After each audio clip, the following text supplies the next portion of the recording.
Bienvenidos, bienvenidas. Este es tu espacio para escuchar, pensar y sentir. Con vos en el camino, una pausa con destino. Desde Camino de Vida en Temperley. Deja que la palabra te hable hoy también. Porque no estás solo ni sola. Dios camina con vos en el camino. El podcast de Camino de Vida.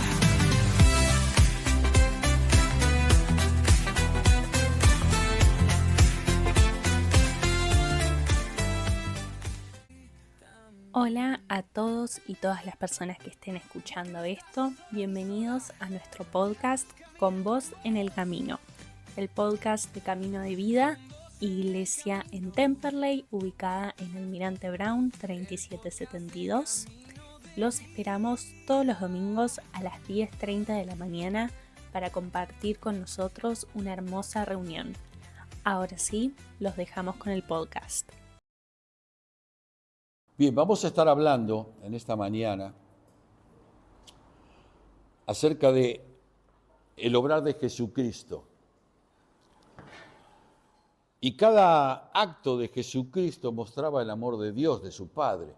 Él dijo, bueno, yo he venido a hacer el trabajo que mi Padre me encomendó. Pero entre los bienes que Él hizo, por supuesto que hizo milagros, también resucitó personas. Pero cada vez que Jesucristo resucitó a alguien, lo resucitó con un propósito. No solo para mostrar poder y autoridad que se veía a las claras, sino porque había un propósito determinado.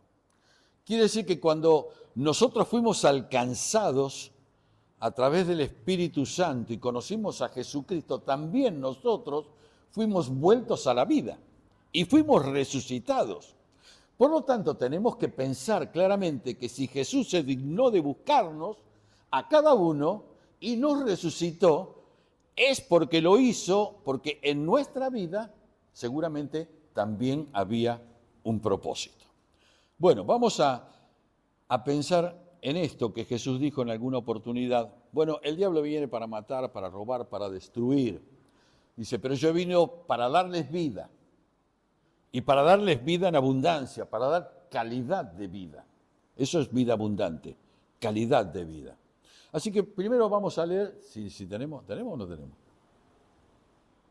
Entonces dice, Pablo nos dice, y Él os dio vida a vosotros cuando estabais muertos en vuestros delitos y pecados. Quiere decir que en estos versículos rápidamente nos dice, primero nos dio vida. Si nos da vida es porque estábamos muertos. Y algunos de nosotros decimos, bueno, yo no estaba tan muerto porque yo caminaba, pensaba, actuaba, consumía y también tomaba acciones por delante. Claro, teníamos vida en lo natural, pero nuestro espíritu estaba muerto. Quiere decir que lo primero que hizo nos dio vida. Dice después que nos resucitó. Y después nos da un lugar de privilegio. Bueno, quiere decir que cada vez que Jesús resucitó una persona, tenía un propósito determinado. Vamos a ver 3 casos rápidamente y vamos a ver cómo nos involucra también a nosotros lo que Jesucristo comisionó en cada uno de estos casos. El primero lo encontramos en el Evangelio de Lucas, en el capítulo 8. Entonces vino un varón llamado Jairo, que era principal de la sinagoga, y postrándose a los pies de Jesús, le rogaba que entrase a su casa, porque tenía una hija única. Tenemos muchos amamos a todos, pero cuando tenés uno solo, pareciera ser que ahí pones toda tu fuerza, ¿no? Tenía una hija única, como de 12 años, que se estaba muriendo. Y mientras iba, Jesús aprobó, dijo, sí, vamos. Mientras iba, la multitud le oprimía, pero una mujer que padecía de flujo de sangre desde hace 12 años y que había gastado en médicos todo cuanto tenía, y por ninguno había podido ser curada, se le acercó por detrás y tocó el borde del manto y al instante se detuvo el flujo de sangre. Estaba aún hablando cuando vino uno de la casa del principal de la sinagoga a decirle: tu hija ha muerto, no molestes más al maestro. Oyéndolo Jesús le respondió: Jesús está acá, está en todos lados, escucha todo. Él puede hacer varias cosas a la vez. No temas, cree solamente y serás salva. Entrando en la casa, no dejó entrar a nadie consigo, sino a Pedro, a Jacobo, a Juan y al padre y a la madre de la niña. Y lloraban todos y hacían lamentación por ella. Pero él dijo: no lloréis, no está muerta, sino que duerme. Y se burlaban de él, sabiendo que estaba muerta. Mas él, tomándolo de la mano, clamó diciendo: muchacha, levántate. Entonces el espíritu volvió e inmediatamente se levantó, y le mandó que se le diese de comer. Interesante esto, ¿eh? Dice: y el espíritu volvió. Cuando leemos el final ahí, creo que es en Eclesiastés, dice, antes de que del cántaro se rompa, dice: y el espíritu vuele a quien lo dio. Dice: cuando muere el espíritu vuelve. Y acá está clarito que había muerto. Versículo clave, el 55. El espíritu volvió, inmediatamente se levantó y él mandó que se le diese de comer. Ahí comisionó. Las personas llegan sin vida. La iglesia tiene que estar atenta a eso. Las personas que se te cruzan a veces en el camino, en tu trabajo, en tu negocio, en el comercio, llegan sin vida. Caminan, piensan, accionan, pero están muertos, porque no conocen a Cristo como estábamos nosotros antes, muertos en nuestros delitos y pecados. Están sin vida por dentro, por ahí están frustrados y también a veces están sin fuerzas. Pero Cristo, cuando hace la obra total y la gente le reconoce y pide que Él entre a su corazón, lo resucita, pero deja una orden. Yo les di vida, dice Jesús, pero ustedes son los que tienen que alimentarlos. ¿Cómo? Enseñen la palabra.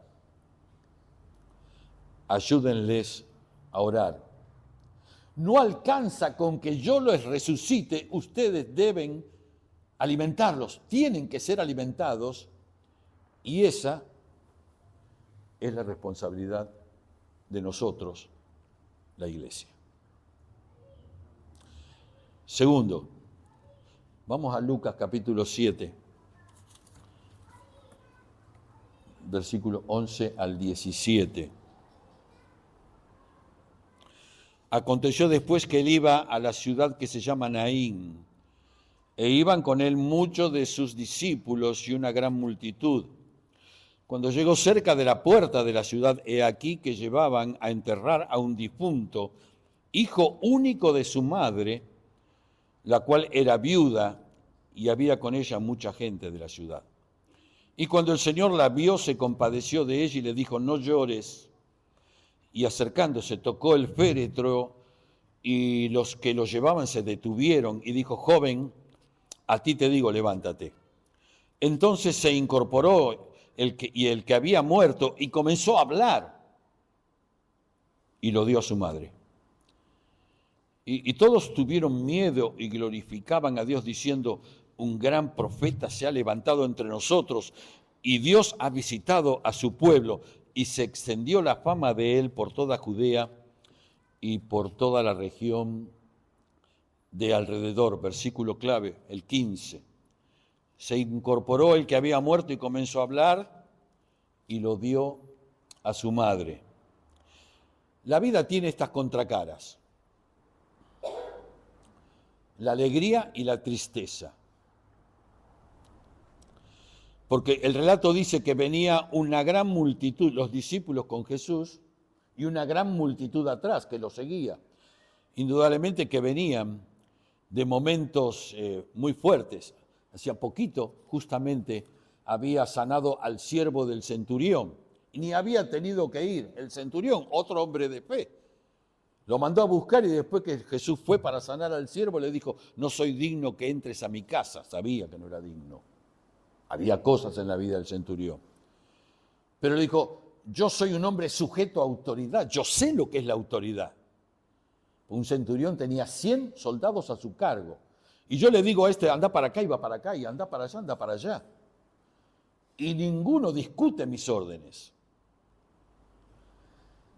Con que digas la palabra, mi siervo sanará. Jesús se maravilló porque dijo, esto es fe. El centurión estaba reconociendo que Jesús no tenía que venir a hacer un acto ahí, todos. Con que de lejos dijera la palabra, el siervo iba a sanar. ¿Podremos creer nosotros eso? ¿Alguna vez soltar una oración en el nombre de Jesús, diciendo que el poder de Dios se mueve? Una mujer que sale con el féretro, el hijo, el único hijo que ha muerto, pero ella es viuda. Quiere decir que ella está condenada a la miseria y a la pobreza, porque no tiene quien la va a sostener. No había sistemas como ahora, tal vez, que pudieran atender ni pensiones. A la mujer la sostenía su esposo, pero ya había muerto. Ahora le quedaba el hijo para hacer la tarea del padre que ya había fallecido, pero muere el hijo. Y ahora ella va caminando, llevando a enterrar a su hijo, y va una gran multitud también con ella. Quiere decir que entran muchos por acá con alegría y otros muchos salen con tristeza y con llanto. ¿Cómo nos cuesta involucrarnos con el que sufre? Cuando lo que nos toca vivir es un tiempo de fiesta, ¿no? Nos cuesta involucrarnos a veces con los que sufren. Pero Jesús lo hizo. Dice el versículo, uno de los que leímos por ahí, cuando el Señor la vio, se compadeció de ella. Yo pregunto, ¿era el único que la vio? ¿No les parece llamativo un cortejo que sale con un féretro? ¿Pueden creer que los 12 discípulos no vieron el cortejo? ¿Pueden creer que toda la multitud que venía de atrás no vio el cortejo? Muchas veces pasa así, ¿no? Vemos la tristeza, pero pasamos de largo. Y estaba pasando eso hoy. La representación justamente es esa. Dice que cuando la vio se compadeció de ella. Y Jesús lo encontramos acá que sale al cruce de la muerte en una calle. Porque a veces pensamos que tiene que darse un marco muy particular como para que estas cosas puedan ocurrir. Antes salió al cruce de la muerte dentro de una casa, ahora sale al cruce de la muerte en una esquina cualquiera, como diría una canción que alguna vez hemos cantado. Ahí sale Jesús, al cruce de la muerte. Yo me pregunto, ¿cuántos hermanos están muertos en la calle hoy?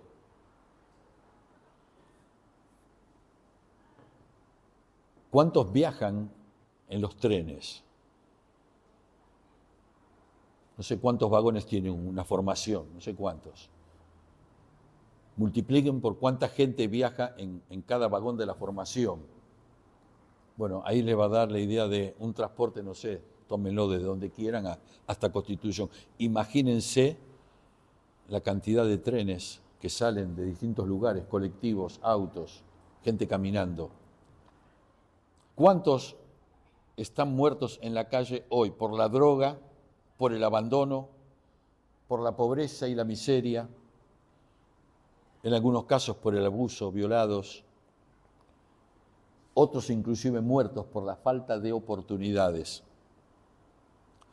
Pero cuando Jesús actúa, cuando Jesús interviene, entonces ocurre lo inesperado. ¿Quién podía esperar que lo que aconteció iba a suceder? Si los que están muertos siguen muertos. Jesús rompe con todas las barreras y con todas las tradiciones. Y toca el féretro. Y le da la orden. Dice, joven, a ti te digo, levántate. Siempre dije, me pareció a mí, ¿no? No quiero ser dogmático. Pero le dijo, joven, a ti te digo levántate. Siempre Él determinó a qué persona Él estaba dando la orden de que volviera a la vida. Yo les doy vida, dice Jesús, pero ustedes tienen que cuidarlos. Yo los resucito a los que están muertos por la calle, pero ustedes tienen que amarlos. Ustedes son los que tienen que abrazarlos. Ustedes tienen que continuar la obra que yo inicié. Y esa también es la responsabilidad nuestra. Esa es la responsabilidad de la iglesia. Miren, nosotros no podemos resucitar a nadie, pero Jesús nos manda a quitar la piedra y a desatarlos y a que les quitemos las vendas. Esa es responsabilidad nuestra. Esa es responsabilidad de la iglesia. Como conclusión te cierro con esto. La presión no está sobre nosotros para que la gente cambie. A veces nosotros queremos que las personas cambien. Esa presión no está sobre vos ni sobre mí. Eso está sobre Jesús. Nosotros, ¿saben qué tenemos que hacer? Tenemos que abrir nuestras casas. No se nos pueden escapar las personas entre las manos como el agua cuando fluye sin que le demos una palabra. Lo otro es trabajo de Cristo. El mío es dar el mensaje. El mío es predicarles. El mío es orar por ellos. Y la presión para que cambien está sobre Cristo. Nosotros no vamos a cambiar a nadie. Nosotros les hablamos de Jesús. Nosotros les damos de comer. Nosotros los amamos. Nosotros nos ocupamos y nosotros los desatamos. Cristo los resucita, Cristo los levanta y Cristo los cambia. Y nosotros hacemos lo nuestro. Si tal vez en esta mañana sentís que tu relación con Él está muerta o está fría, pedile y Él te va a dar vida otra vez. Amén. ¿Para quién es la honra? ¿Para quién es la gloria?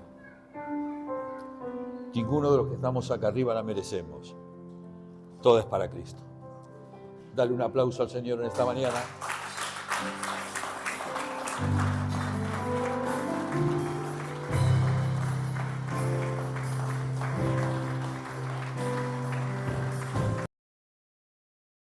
Bienvenidos, bienvenidas. Este es tu espacio para escuchar, pensar y sentir. Con vos en el camino, una pausa con destino.